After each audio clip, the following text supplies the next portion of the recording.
Good day, everyone. I think we have still a couple of attendees. We hope that to start the webinar or this session, this World Data Forum session, in probably a couple of minutes to give others a chance to join us in this session. Please bear with us. We'll start in a couple of minutes. Thank you so far to those who have joined. Hi, Jesse. Hi, Frida. Nice to see you here. Nice to see you. Always great to connect with you and talk on gender data. We're just waiting for a few more. Me too. All right, sure. Okay.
Hello, Jerry. I see that you have just joined. We're just giving a couple of minutes to those who will join. Just last 1 minute, and then we'll officially start the session. Thank you.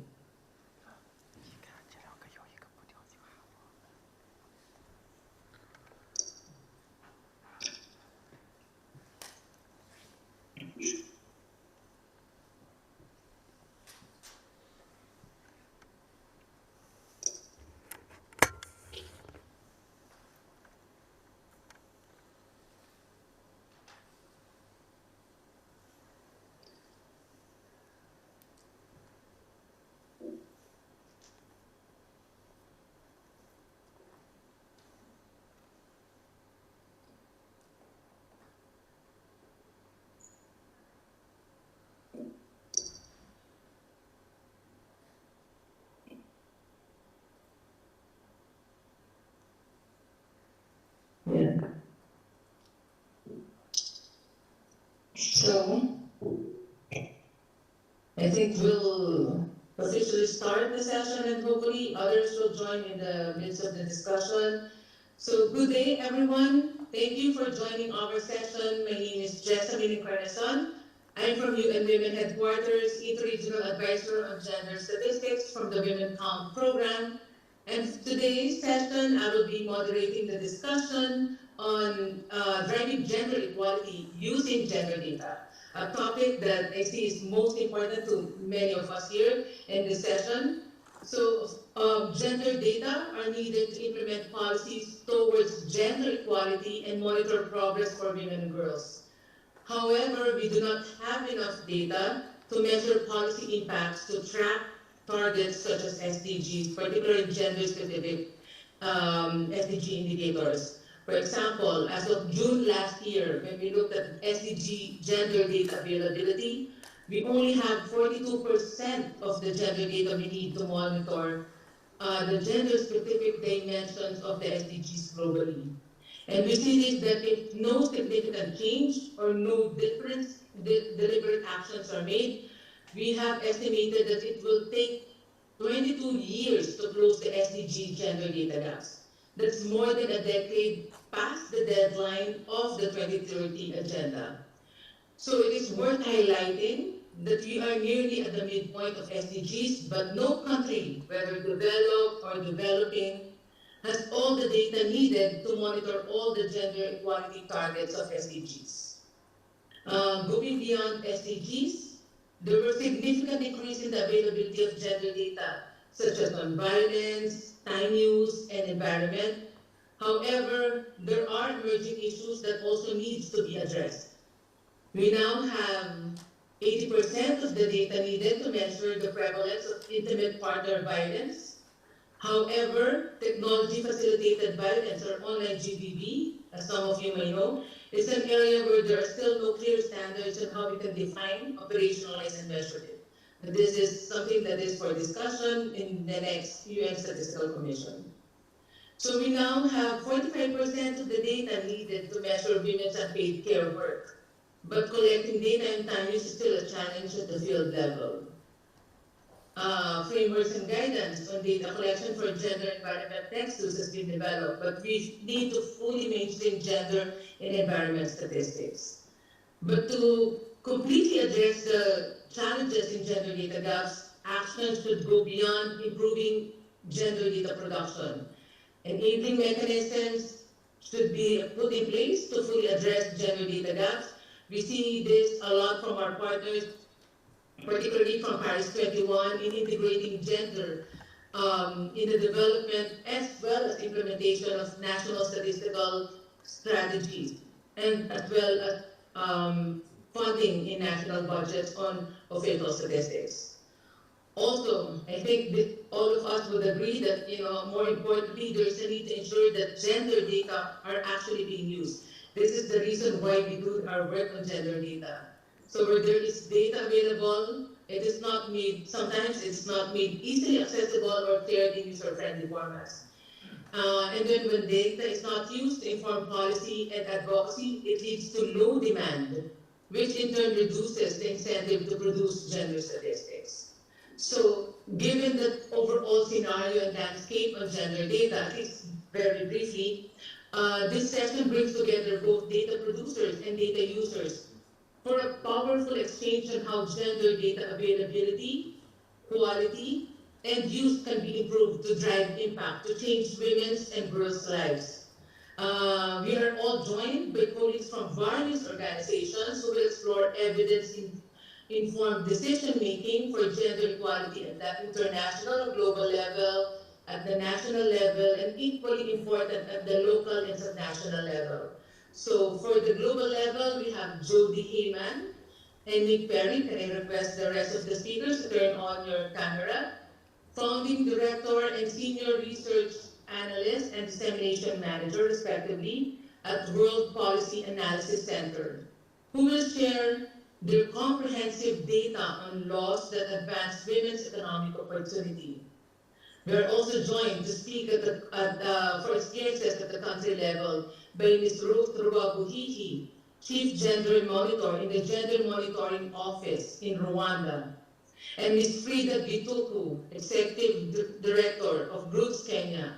They will share about different ways on advancing gender data towards gender equality at the country level. And last but not least, we want to hear definitely on local level gender data. We are also joined by Jean Hong, Ms. Jean Hong, Distinguished Instructor in UCLA, who also served as Deputy Mayor in Los Angeles, California. She will share with us their experience in collecting, analyzing, and using local level gender data. So now that I am able to introduce to you all the speakers, we would like to kick off our discussion with a question addressed to Jody. Hi, Jody. You're here to share new global data on laws that matter to advancing women's economic opportunity in 193 countries. What can you tell us about this new data resource, and can you share some of your insights on what we can learn about them? Over to you, Jody. Thank you. It's such a pleasure to be here with you.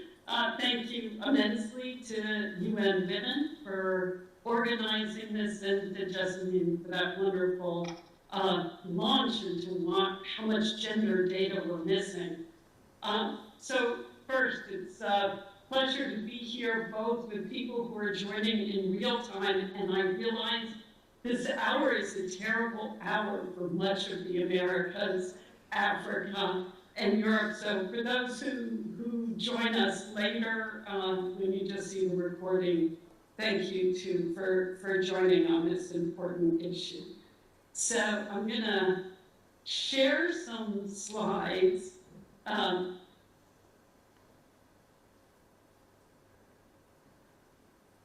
Okay.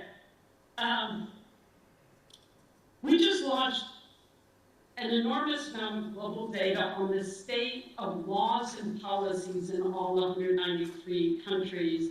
I will end on a slide where you can access all of this, because we're all so eager to hear from the whole panel. I'm going to just go through a few highlights very rapidly. But let me start by building on how Jessamine launched it to say, what kind of data do we need? So if we really want to achieve the SDGs, accelerate achieving gender equality, we need data on outcomes, we need data on how women and girls are faring, but we also need data on actions. What are governments doing at a national scale? What are they doing locally? What are the laws and policies that are changing? And that's the kind of data that I'm going to take a quick look through with you now. So what we did is we looked in every country around the world, and we measured where are basic equal rights in place. Of course, this is directly in the SDGs 5.1.1, guarantees gender equality in the law, but it's also expressed throughout the SDGs. We only achieve gender equality of work if the ground rules are fair. We only achieve it in education if there's not discrimination and equal access. So it affects, and one could go through poverty, health, every other one, it affects achieving all of them. This is just a map that says how much of the world is doing something about gender discrimination. Most of the world is. Everything except for the red countries. So overwhelmingly, countries have some law addressing gender discrimination at work. But when you then go on to look and say, which aspects of work, there are much better protections from discrimination in pay. That's 88% of the world, still not 100%, which we would hope. Then, for example, in training, where it's just over half, only 58% of countries prohibit discrimination in training. Under 2/3, just 64%, prohibit discrimination in promotions, demotions. So it shouldn't come as a surprise that we see fewer women in managerial positions, fewer women in leadership positions. We don't even have those fair ground rules that say women would have an equal chance at training and an equal chance at promotions. The other real gap in these gender discrimination laws are the implementation mechanisms. So this map looks at, are employers required to take steps to prevent gender discrimination? Employers taking a step is one of the most important pieces to begin implementation. Of course, it's not the end of it. There needs to be enforcement and follow-up.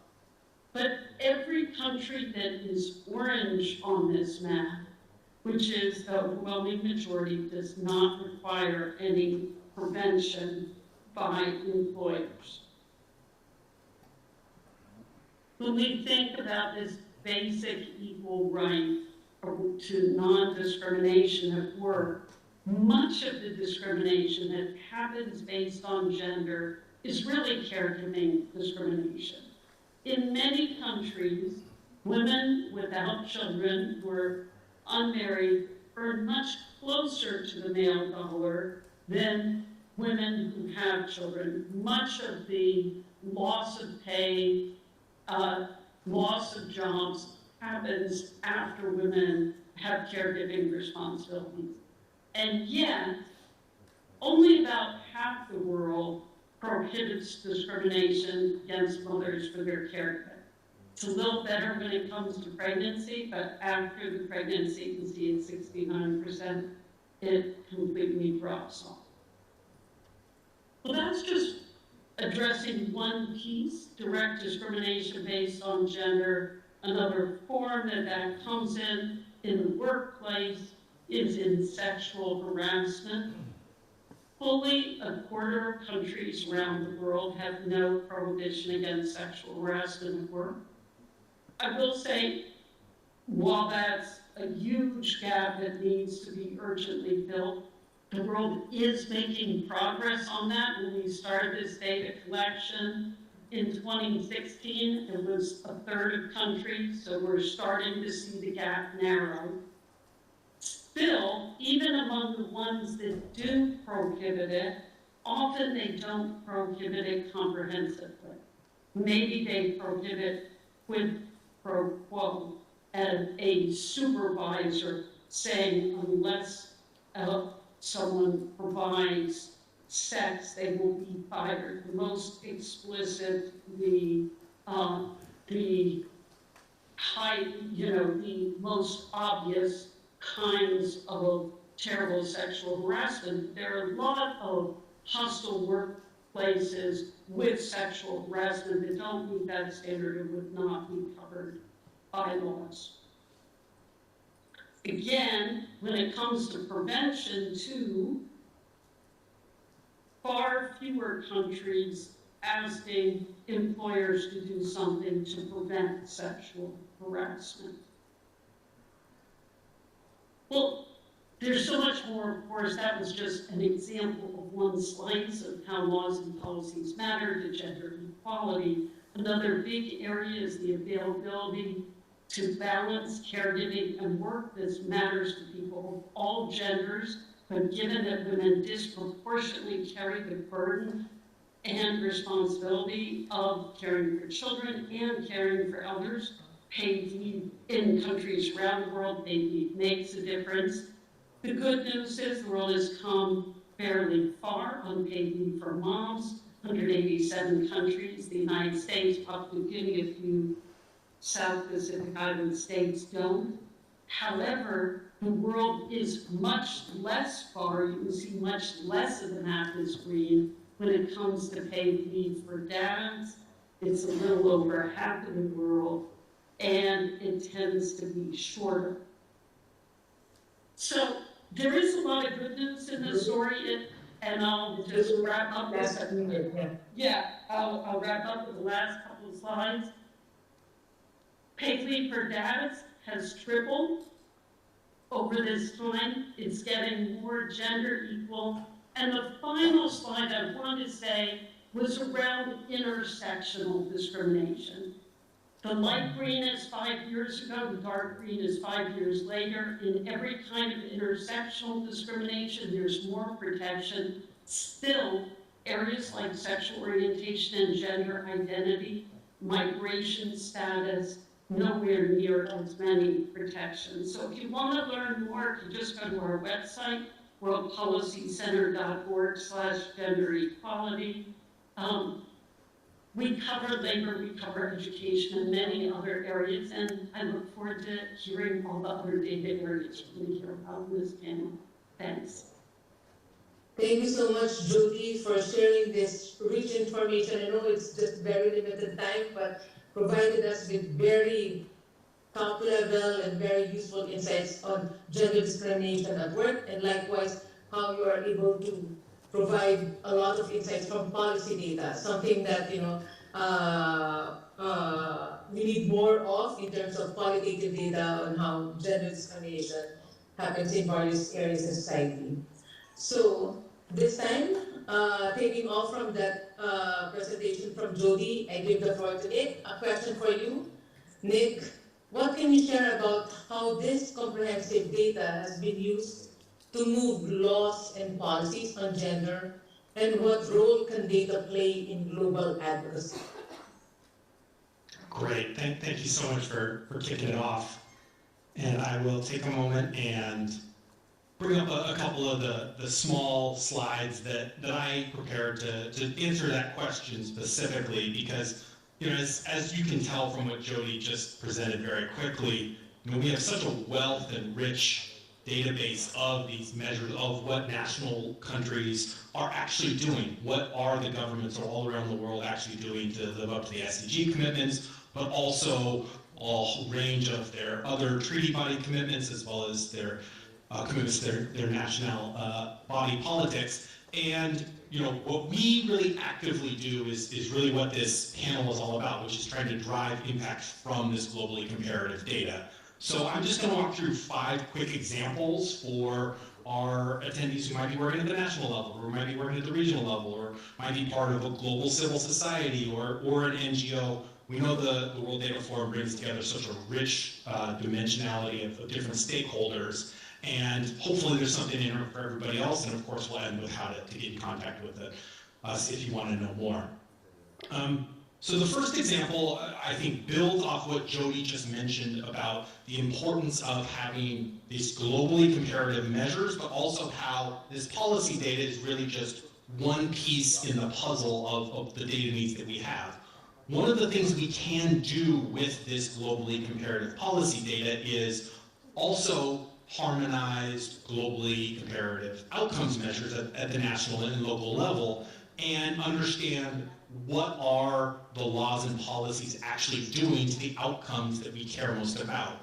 This is a simple research brief of research work that we did with colleagues at McGill on the impact of maternity leave on infant mortality rate in low and middle income countries around the world. This research was published and covered widely in the media, and then when policymakers, unbeknownst to us as part of the policymaker drive towards expanding maternity leave in the Philippines, picked up this research and cited it as one of the things that they used as their argument in the Senate in the Philippines as they were working to pass a new law. They specifically cited the fact that this paid maternity leave would lower infant mortality in their country, and cited the regionally comparative data of how they compare to their regional comparator countries. So this is really an example of the data leading through the media and global sharing directly to policymakers. A second mechanism where we've seen this lead to change is in the area of paternity leave in South Africa. There's a robust civil society movement at that time working to pass the first paternity leave law in that country.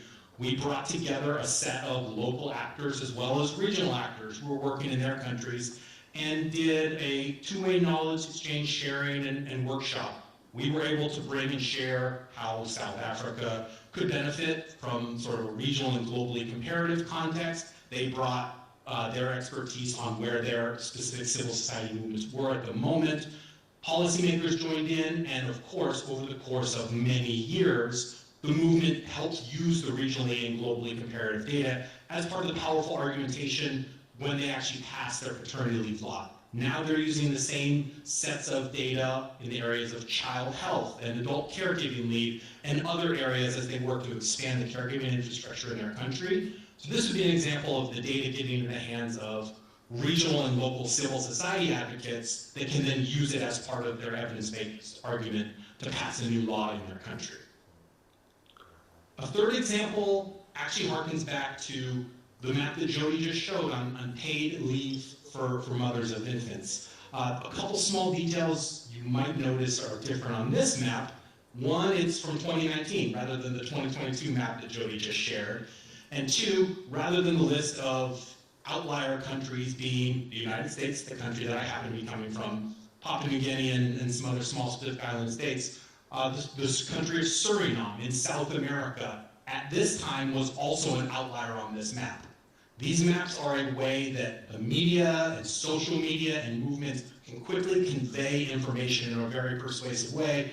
And we and many others had been citing this specific outlier status for years and years and years. And when Suriname passed their maternity leave law, they were able to celebrate the fact that they were no longer in this outlier group on this piece of globally comparative data. And now on the new map, they are confidently in the green category along with many other countries. So these globally comparative tools that can be packaged in ways that can be powerful through the media or in the hands of advocates become ways to allow governments to celebrate their victories when they actually do pass laws as well.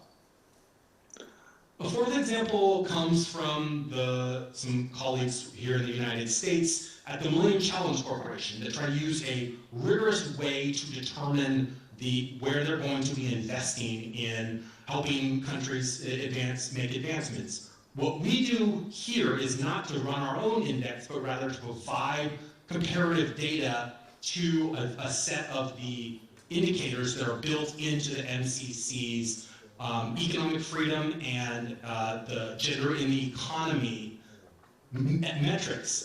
What we can do as data producers is make sure that the data is regularly updated and accurate, such that global funders or people working through the whole network of different ways on the bilateral and multilateral way people make decisions about how to make gender-based investments are working with the best data. What we've heard from them is the importance of rigorous, comparative, accurate data that is updated regularly, and the fact that we are an independent research center that goes through peer review with this data and has a level of remove from the governments that they're actually working with, are strengths in being able to provide this data through these specific indicators. And the last one I'll note is just for folks who are working within multilaterals or through the UN space. With colleagues in UN DESA, when UN DESA was charged with producing the first disability and development report, the first flagship report on this data, we had just finished a set of data related on disability, discrimination, as well as economic and educational opportunities for persons with disability. They were able to reach out directly to us. We were able to provide them with updated data at that time that fed directly into their report. And now with a second flagship report coming out at COST this summer, we've once again been able to feed data into that monitoring mechanism that will also show the change over time from this first report to the report that we launched this summer. So for those of you who are drafting reports and are using the monitoring mechanisms built in all of the different ways we can all be making advancements together, our data can be leveraged in a way to strengthen those reports as well as look at change over time. So those are just a few examples. We have more than 2,500 indicators on a whole range of issues, gender as well as the other sets you can see listed here on our website. But I understand that I want to be brief with my time and make some great space for our national and local level colleagues. The last thing I'll note on our website is there is a drop-down that facilitates all of this data in all UN languages. It's right in the top right as you approach. It will translate all of this data as well as all of the indicators we have publicly available online. And if you ever have any questions, please feel free to reach out to me or my other colleagues with questions. Thank you all for your time. Thank you so much, Nick, for that very rich presentation. I think we have seen how rich the data has been presented by Jody is and how it's actually being used on the field, whether it's at the global level, with politicians, or where countries would like to invest, priority areas are being able to identify better with this availability of data. I think what just wanted to underscore two important points that you made, deliberately linking the policy data that you have been able to use to actual policy uses and policy advocacy across levels, and then secondly, the plurality of the different uses of this data that you have been able to share with us. So I think both of you, Jody, Nick, you have shared all this wonderful information. I also invite everyone to visit the websites that Jody and Nick has shared with us. If you can also type in the chat so that everyone can have easy access to that, that would be great. So now that we have, provided some information on the kind of data that's available at the global level, as I mentioned, we'll now go into further discussion on specific gender data development within at the national level. So I will give the floor this time to Rose from Rwanda. We would like to hear the national experience of Rwanda on the value of gender data So Rose, what is the role of data in advancing gender equality at the country level, particularly based on the experience of Rwanda? Over to you, Rose. Thank you so much, and I just want to thank the organizers of this discussion. Data and gender are subjects that often have not been put together in discussions, and positioning gender and data in this webinar, I think is a very good idea and congratulations. Let me first say that data can perpetuate gender inequality when they are focusing on very traditional roles, especially maternity and very early education and other subjects. And in Rwanda is a country that has gone through a very difficult crisis. Everything was destroyed, including data, and we had to start from scratch in everything. And of course, there was not much already on gender. There were no tools, nothing. It was a very difficult situation to know how gender equality is evolving and what are the gaps. And this has been the focus of the country for now a few years, and I can say that it is really bringing a lot of change in the way we are approaching gender equality. So, and I will just mention a few lessons learned in this journey. One, we have been trying to ensure that we are comprehensive in really tackling the availability of gender data in the country. And we came to notice that we really need different types of gender data. Just to give an example, when you look at the traditional data that we had and that have been produced in the first, let's say, 10 years of the reconstruction of these countries, it was much more focusing on health.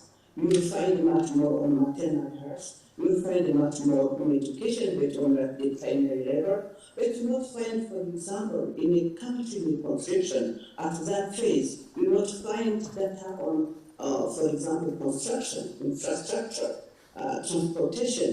Those were the hard aspects that needed really to be investigated and explored to see how gender equality can be included. But you would find data. And what we have been doing in Rwanda is to ensure that those very important sectors where women are lagging behind, where women, for example, and girls are not, especially in education, STEM, ICT, etc., to ensure that we bring data at the knowledge of the decision makers so that they can program that programming and budgeting also can be informed, can be mobilized. So advocacy around those data production, but also use was one of the key lessons that we had to look at. Second, we came to understand that producing data on some of the subjects is not really the only way to emphasize, to remove some discrimination that were being noticed. For example, if you go to the local level, you will not find, for example, programs, project partners having enough data, for example, on financial inclusion of women. They will have more, for example, on gender-based violence. They have maybe some on agriculture. But when we have, we want to dig down and understand how, for example, agriculture loans are used or are accessible, you are not going to find data that are very gender disaggregated. So we come also to understand that we have to mobilize at the grassroots level, at the community level, at the decentralized level, to ensure that they have needed data that can inform the way that programming and engaging the community, and especially when data are much more oriented and focused on social norms. It is like we are perpetuating the different negative gender norms, women and the children, women and the child care, women and maternity. But when it comes to the economic hard parts, you don't see the data. So mobilizing the local level, the community, and ensuring that data are also looking at other aspects, economic, social, but also political levels is very key. And the third aspect we have come to learn is that we need mobilization. We need to work together. It has been like data are for experts only. We need to popularize, we need to ensure that the community can understand data, can use not only the rumors and informal information, but they can have really right information at the right time and in the right way. And we come to understand that the language is very important. For example, when researchers are doing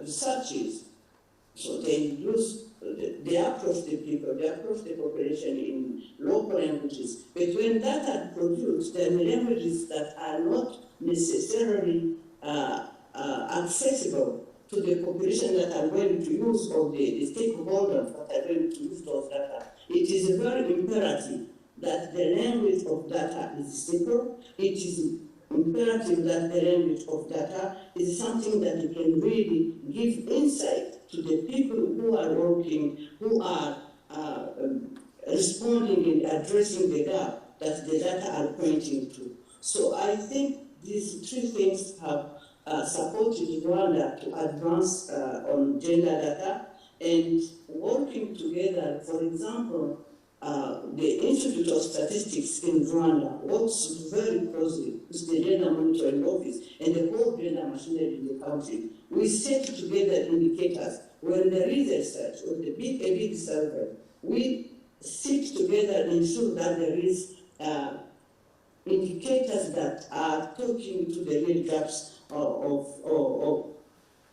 the ecosystem of gender in the country. We need to mobilize, we need to work together, we need to ensure that the language we are using and the reach that we are targeting really works hand in hand with the gap we want to address. Just to inform that... Give me 1 minute. We're running out. Just 1 minute. If you wrap up. Just to mention that it is very important to be regular in data and ensure that data are updated, because issues development is moving. We have to ensure that data are regular. Thank you.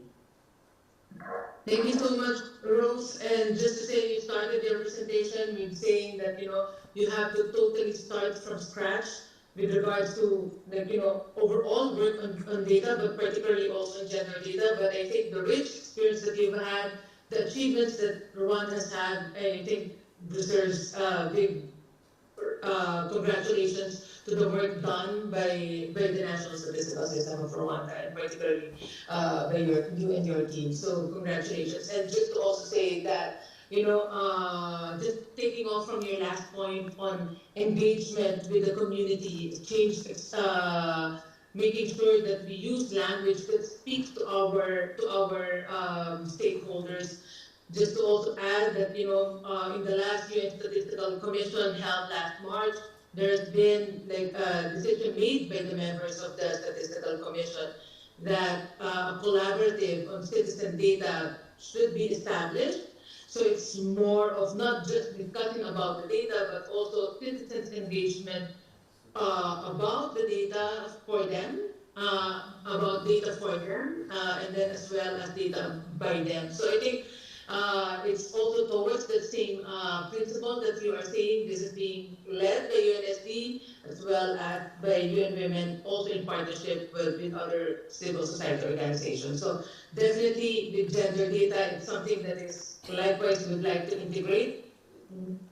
It's something that is always pushed for, advocated for, and moved by women's organizations as well. So thank you so much, Rose, for that very helpful takeaways and insights from your country experience on gender data advancement and development. Now I give the floor to Frida, our partner in Kenya. So Frida, your organization has invested in nearly 3,500 women-led groups across 17 counties in Kenya towards gender equality. We would like to know, how do you think can gender data guide evidence-informed decision-making and accelerate achieving gender equality? So over to you, Frida. Thank you, Jess, and I hope that you can hear me. Yes. I am from an organization called Roots, and Roots is a women rights organization working on the gender equality and women empowerment space. We bring together national movement of grassroots women driving demand for gender equality, and we see data as a precondition for success in our advocacy. We draw this data from both official data set, but also from citizen-generated data.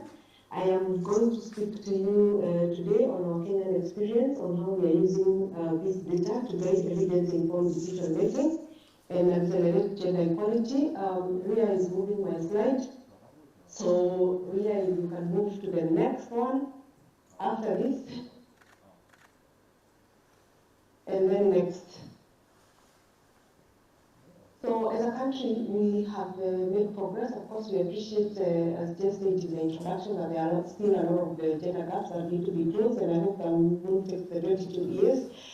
As a country, we have nevertheless made progress thanks to the Women Count program. So we are seeing a lot of gender data products, including the county gender data sheet, the Women Empowerment Index, the gender monograph from the census, and of course, as a country, we've also made progress in coming up with a quality criteria for admitting citizen-generated data, which I believe is a good shot as well for closing gender data gap. And all this work is supported by the UN Women and the National Statistical Office. So as a civil society organization, we see this evolving, and we take advantage of this evolving environment because these products now have been produced and we have more statistics than we did 5 years ago. Then how can we add value to this process that are being spearheaded by other institutions? And our job as an organization is to make sure that any data set that contain data, statistics and information is put into use, and it is put into use by policymakers, by journalists for reporting, by women rights organizations and national society for advocacy, and also that it is consumed by the next generation of leaders who are the special students that are in the university. So that's a community that we deliberately target to make sure that they consume all the products that are being produced through the Women Count program and through the other processes. Groups has a gender visualization tool, so that enables us to upload this data and of course share it with the audience that I've talked about. Perhaps you can move forward. So this is what I just spoke about. But I want to add that for you to work with policymakers, we work along with the policymakers at the national level, at the county level. We need to understand what are their data gaps, and how we do this is that we do joint data gap assessments. In our government system, there is a cycle of planning, and luckily for us, we are mandated constitutionally to ensure there is public participation. So there is some effort to partner with civil society organizations and civic groups when the government is doing this kind of planning. So we use that opportunity to partner with local governments to do the county data gap workshops every cycle. And then, because we are aware of the gender data products that exist, So we are able to match the county needs with the products that exist and make sure that they are referencing to them when they are developing the county integrated development plans. You can move on. Next. Next. Go to the next one. Yes, this one. So I want to give specific examples of how this data that I'm talking about has influenced policy. In one of the sub-national, we have partnered with the county government to generate data on the impact of climate change on farmers, but also on access to the extent to which households are adopting to clean energy. And this was important, even though we have this kind of data at the national level, the context at the county levels are different. And for county government to be able to plan better, allocate money, they need that data that is contextual and reflect the realities of those counties. So we did, and this female is approach agenda to women and girls because of course of the role that women and girls play in this sector. So we partnered with the county government to come up with this data. That includes processing already existing national data. And out of it, we've had a 2-year-long process of putting together an energy policy, a climate change policy, and now an act that has already been approved by the county assembly, and a committee that is in charge of implementation of these policies. In those committees, the women that work with the government to collect this data are part of the steering committee members, who then are guiding decisions and approving work plans on how these policies are being implemented. So the idea here is that for you to be able to influence governments to utilize data, you must be committed to stay the course, because it's a long process. This is a process that we started more than 2 years ago, but we've seen it into fruition in a manner that we have achieved the policy, we have achieved the act, and now we have an institutional framework within which that act is being implemented. And lastly, for this county, they have also received financial support from the SEPA program. So there is also resources that, of course, helps in the implementation of that policy. Let's move on.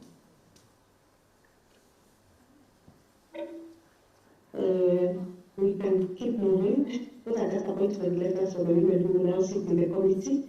I want to go to the next county. So in a different sub-county or sub-national region, we have also been able to, again, reprocess available data on the impact of climate change to households. And because of that, we are able to convince the county government, because they saw the impact that came from this data, how men and women are impacted differently, and how women and men receive information around climate change. What are their preferred mode of receiving this kind of information? What are their preferred mode for capacity building? Because of that, the case that we are able to make out of data, we were able to convince this county government to allocate money to develop a county climate change policy. And you can see, because we were already recognized as a stakeholder, we were one of the institutions that the government looked upon to develop this climate change policy. And I'm happy to say that now the policy is in place. And like the previous example that I gave, here they have to still put together an act and resource the implementation of the policy, but I'm happy at least we have a guiding policy in this jurisdiction as well. So that's another example of how we can impact policy using data. Rita, sorry, just to let you know that there's 1 minute left. Grateful if you can wrap up in a minute. Thank you. All right, then we can go to the last 2 slides. All right, so in this data, move on. Yeah, in this data sheet, I want to show this specifically because it's about budgets. In this specific county, we asked the women to collect data, do focus group discussion on the amount of money that they spend looking for firewood and the time investment they invest in it. And using the, analyzing that data from the focus discussion, building the narrative, we are able to support them to lobby the county government to allocate resources for promotion of adoption of clean cookstop and clean fuels for their county. This is important for the women because, again, the role that they play as far as the energy sector is concerned. So the data that we have may not necessarily be disaggregated data, but you have to make a link on how does this data impact gender equality. And it's not only about influencing policy, it's also influencing budget and making sure that you use the data to inspire government to invest in public programs that accelerate or impact issues that are very sensitive to women and girls or very important to women and girls. Thank you so much. Sorry I had to skip a lot of the slides. No, thank you, Frida. This is such a rich presentation. I know we have very limited time and there's much that you have done in the field, much of the engagement. I think we wanted to highlight specifically what you have said in terms of, I mean, when Rose presented the experience of Rwanda, particularly coming from the Gender Monitoring Office, the kind of community engagement that is necessary. Now we hear from you, Frida, the kind of engagement coming directly from citizens group, and working with local chief executives, working with county governments, and how this translates to actual policy changes, particularly on budget allocation, to which, without resources, sometimes change is almost difficult to achieve. So thank you for all the great work that you do in Kenya, and particularly with the kind of moving and coordination role that you do also with our women's groups on the field. Thank you, Frida, and I apologize that we don't have that much time to further share your experience, but later, hopefully in the question and answer. And likewise, speaking of question and answer, I invite the audience to type in your questions to any of our speakers. Please feel free to type it on the chat or the Q&A provided on the link on Zoom. Now, last, of course, but not the least, Jean, coming from Los Angeles. So Jean, you recently produced local gender data in your city. Can you please describe to us the kind of gender data that you have produced and how was your experience in data collection, analysis, but arguably more importantly, the use of this in changing policies at the local level? So over to you, Jean. Sure, thank you so much, and I will keep it brief because I know we're at time.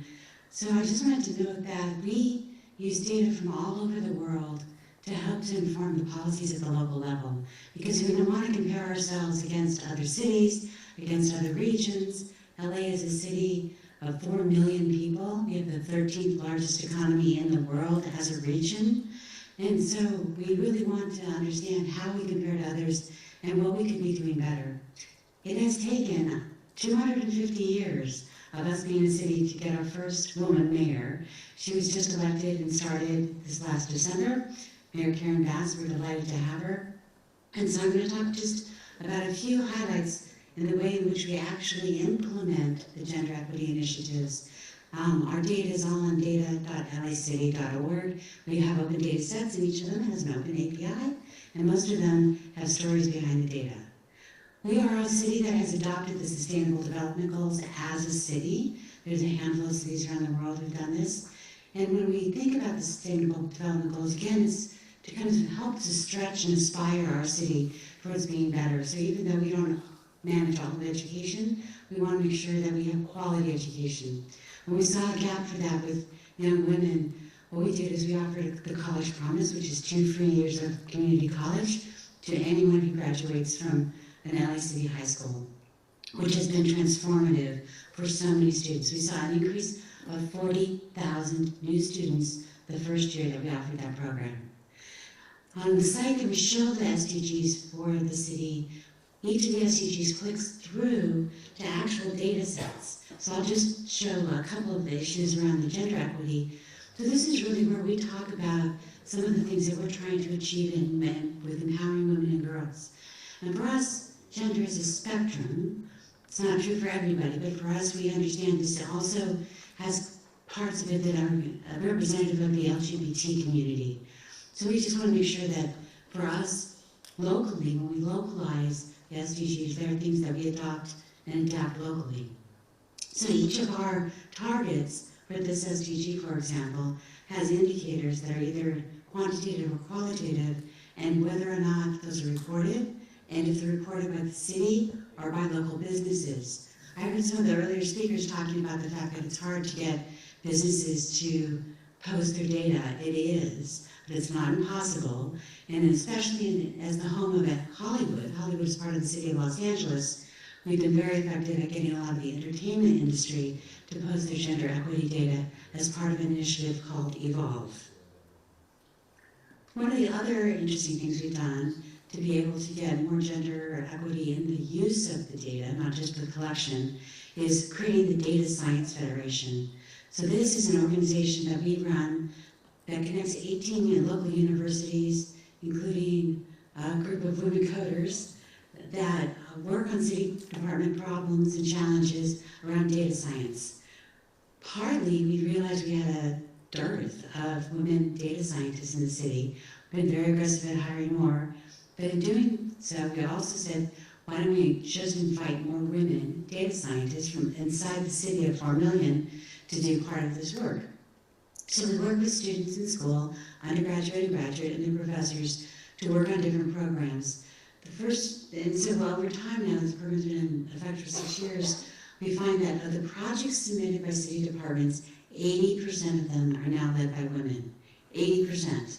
And of the university partners heading that research, half of them are women. And given the disequity and inequities in women in data science and tech, it's really telling that by building these diverse teams of women and men, different ages, different ethnicities, different backgrounds, different lived experiences, that we're getting more effective solutions. And some of those solutions are things like a website we have called My Voice LA.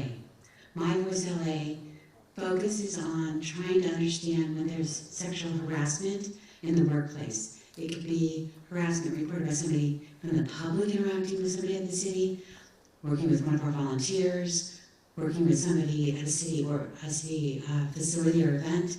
And so they can post that there's been an issue, either anonymously or not, and then we look at that data. If you post it and you want a result, we go ahead and follow through with the investigation. But we also look at trends. So we use this data to understand if there's a facility where something's happening, if there's an unsafe place where we might be holding events, if there's a person in city government who has bad behavior, we need to make sure that they stop, or somebody that has reportable harassment. And so this is one way in which we could actualize that gender equity. Another one, some of the other speakers talked about, was paid parental leave for men and women. So when we think about gender equity, we also need to think about including men in areas where they have not traditionally been included. So we've been able to implement 12 weeks of paid parental leave. To some of our international partners, that may not seem much, but in the US, that's big. And then paid parental leave, we've learned, we gather the data, we talk to people, and it's flexible. So over the period of 2 years, you can take that 12 weeks when it makes the most sense to you.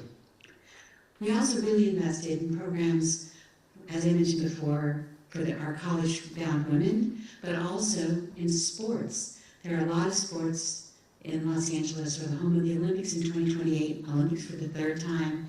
And we realize there's a huge underrepresentation of girls in sports, including at our recreation centers. So we made sports free for girls, with the girls play donation from the community. And we opened up new sports that girls are interested in, and so that we've been able to make it more equitable for girls to be in those sports. And then finally, we've been focused on women-owned businesses. So we have a regional procurement marketplace. This is $14 billion a year of procurements and contracts available for any business to bid on. We've been special focus on making sure that some of those, a large number, go to women-owned businesses, and we have community training for those women-owned businesses because we looked at the data, and the data on who got the contracts was that it was the same people over and over again, and they were owned by men, and so we wanted to shift that. The other thing is we've been recruiting entrepreneurs. This is one of my passion projects, the Vision Lab in South LA, and so many women in this class. 10-week program that help people who want to break the digital divide in the neighborhood by launching new digitally informed digital transformation businesses. And what we found is that women, contrary to what everybody thought, that women are dominating this entrepreneurship program. And then finally, we've launched a global initiative called Change, which is with cities all over the world, We have a toolkit that we've developed here for how we're looking at gender equity data, and we share that. We do voluntary local reviews with other cities, and the other cities now build on that and make it so that we learn from them new ways of doing gender equity. All is part of our work in making sure that we are leading an effort to have a gender equitable city where women feel safe and respected. Thank you so much, Jean, and just to say congratulations to all the achievements under your leadership, your team as well, and also just hearing that after 250 years, as you said, you have the first female mayor in Los Angeles City. So just, and this is also redounding to other, parts of work within the city. I hear that there's great women's representation in many of your projects, in many of the organizations that is being supported by the city of Los Angeles. So I think what you have shared with us is a wealth of data in terms of women's participation, women's leadership in all this organization that the local government is supporting.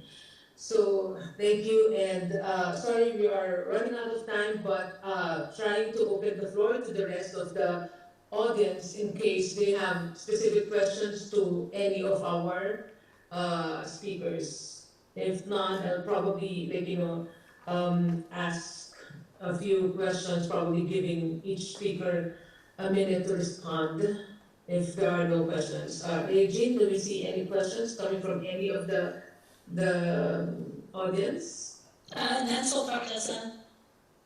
Thank you. So if not, maybe we'll use the rest. I know we're a bit over time, but just wanting to make sure that we are trying to cover everything. Just quickly, Rose, if I can ask you quickly, you mentioned that you tried to cover, this is great, in Rwanda, not to just cover traditional areas of gender data, such as time use or violence against women, but also non-traditional areas of gender data production as well as use. Maybe you can share your experience very quickly in terms of how challenging or how easy was it in the Rwanda experience to work with, if I may use this word, not the usual partners, if I may say, since these are the non-traditional areas of gender data production. So over to you, Rose. Maybe a minute to respond to the question.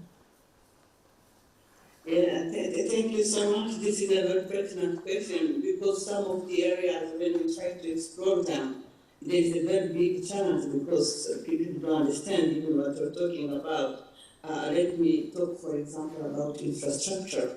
It has been one of the most difficult areas where we really wanted to know what is happening because, as I said, it is an area that was bringing a lot of resources, employment, etc. And the country was very busy in constructing. We wanted to know exactly what are the gender disparities and how we can advocate so that the gaps are addressed. And the first thing that people really, including decision makers, need to know what is the importance of gender equality in very non-traditional jobs and trades. And when you ask, for example, on a road constructor, if what he's doing the gender is not gender discriminatory, opens big eyes saying, you want a road to be feminine or masculine. And it has been a very huge challenge really to make sure that people do understand. The second area that has been a huge, and still a big problem is transportation. People are saying, okay, we transport men and women, but what is your business now? What is the challenge, what do you want? And explaining those trends, how really gender equality is a very important discrimination, can bring other discrimination in markets, in transportation, especially when the people have children, and especially small children. Those are trends that have been very difficult, and we are very happy that now they are part of the big indicators that we are tracking in the country. Yeah. Thank you so much, Rose. A quick question to Frida this time. You have successfully engaged with the local chief executives and being able to change or at least influence or inform some of the local policies such as on budget allocation, etc. So just wondering, since your engagement with them, how are these efforts now being sustained or being institutionalized by your local partners, by the local government partners that you have had? Is this something that you still continue to need to push, or is something that is already now intentionally being sustained by your local government partners? Over to you, Frida.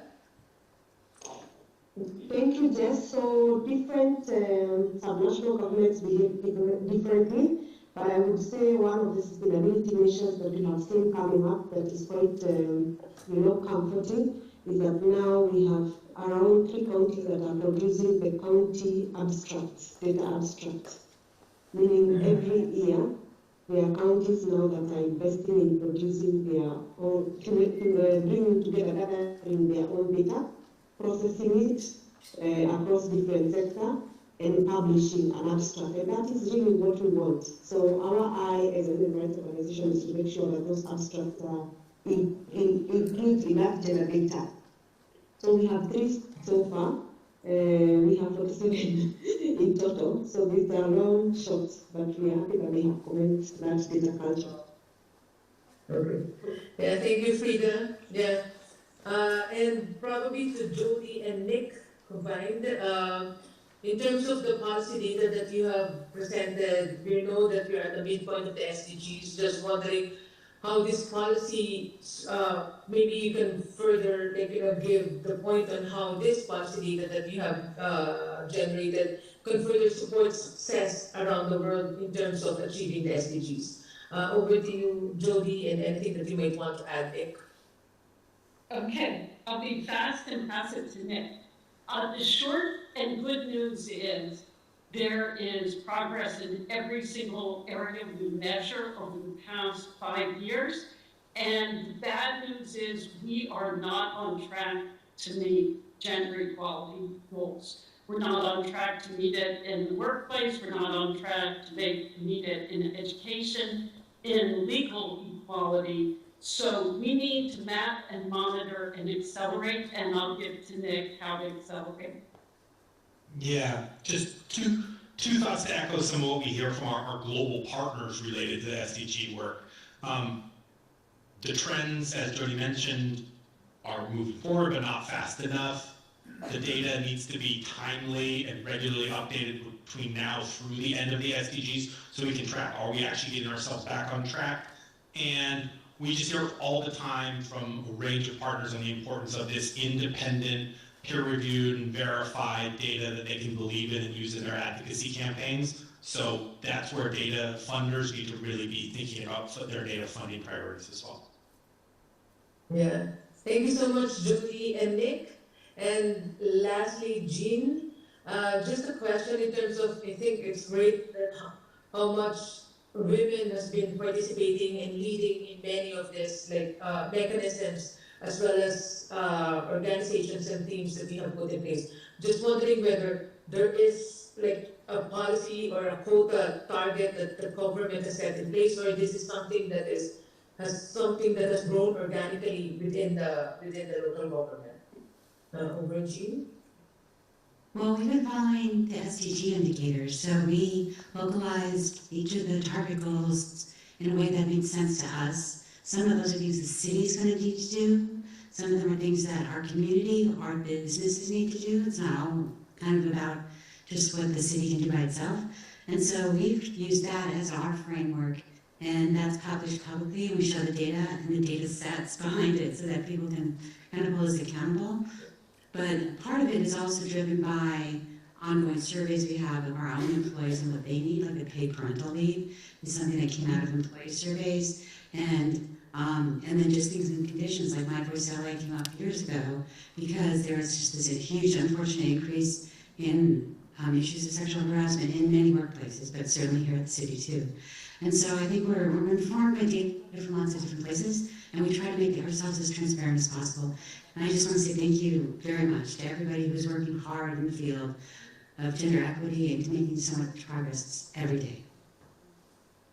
Yeah, Thank you so much, Jean, and I think I forgot to mention the last point that you also mentioned in your presentation, where other cities are also learning from Los Angeles these good practices. So I think the multiplier effect from your good practices is something that also important to add to this discussion.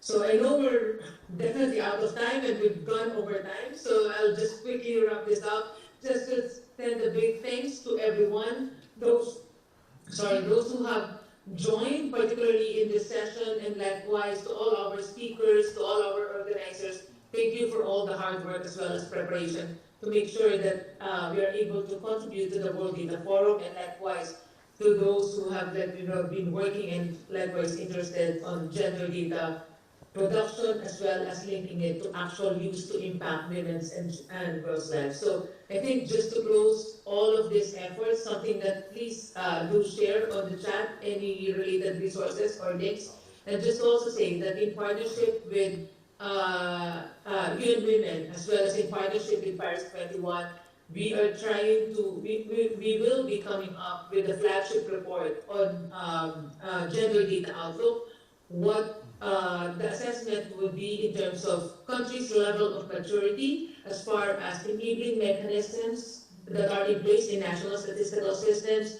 the progress in terms of gender data production, particularly on SDG gender-specific indicators, and likewise, most important, if I may say, the access as well as use of all this data, because this is why we do these things. The aim is really to identify levels of maturity of countries in terms of gender data capacity, production as well as use, and use this as basis to identify areas of intervention, areas of investment, areas of support that we give to our countries. So please watch out for that come end of this year towards early December, both coming up by UN Women in Paris 21. This somehow also encapsulates everything that, the main points that was mentioned here in terms of the overall gender data value chain.